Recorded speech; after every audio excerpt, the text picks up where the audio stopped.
You bought a game on Steam, and for some reason you want to refund it. Here's how to do it.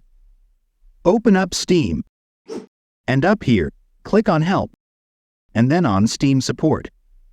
Here, select Games Software. From this list, select the game you want to request refund. Let's say Ghost Recon Breakpoint in my case. From this menu, select I purchased this by accident. And here, click on I'd like to request refund. Here you can select refund method.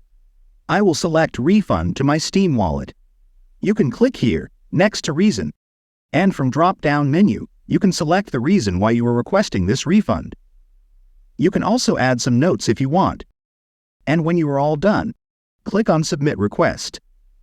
If you meet all terms, there should be no problems, and you will get your refund.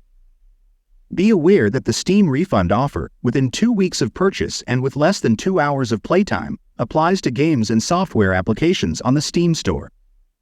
If you want to read all the terms for refunds on downloadable content, in-game purchases, and so on, I will leave link to this page down in video description, so you can visit this page and read all the rules.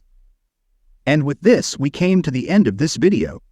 If it helped you, please hit that like button and consider to subscribe with the bell on for more useful videos. Until next time, stay safe, happy gaming, and I'll see you all